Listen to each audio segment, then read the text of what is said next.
Cylinder wall scoring has been a very common issue we've been seeing come in the shop. Now, this happens to be on your M278 and your M157 engines. We commonly see it on the M278s from 2012 all the way up to, say, 2015 to 2016, depending on your production date. So if you're buying an M278 from 2012 to say 2016, before you buy it, first thing you want to do is make sure it doesn't have cylinder wall scoring. Now, if you want to do it yourself, I'm going to show you how. So first thing you want is you want an inspection camera. You can buy one of these on Amazon, say $100.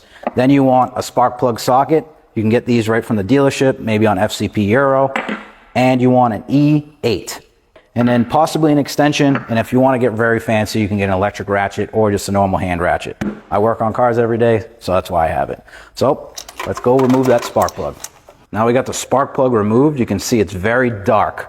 It smells like burnt oil and exhaust, which isn't good. It's a good indication that we have cylinder wall scoring, which is very common.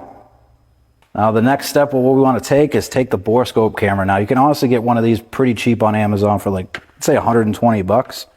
If you do stuff yourself, this is very easy. And if you're doing your spark plugs yourself, it's always good to inspect the cylinders. So put the camera right down in the spark plug hole and the crank down, and that is not good. That's cylinder wall scoring right there. Yeah. Let's get this piston all the way down. My socket. And that's all the way down.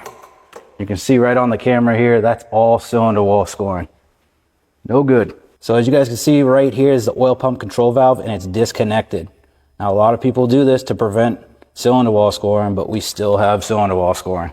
Now, how do you prevent cylinder wall scoring? I'm not really sure. I will say I started working on Mercedes in 2014. So these were pretty new, the M278s. It's actually one of the first engines I ever worked on. And one thing I did notice is people went the full 10,000 miles on your oil change interval. That's what the manufacturer recommends.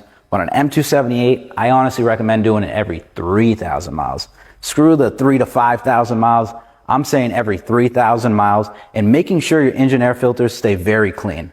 Like, I would say check them every 10 to 20,000 miles, because a lot of people, that's one of the most skipped services I personally see here in the shop is engine air filters. And all that fine dust will get in the engine oil and can actually break stuff down inside the engine. Now, a lot of people will say, disconnect the oil control valve. Well, guess what, guys? The oil control valve is disconnected on this CLS. So does that actually prevent it from happening? I'm not really sure.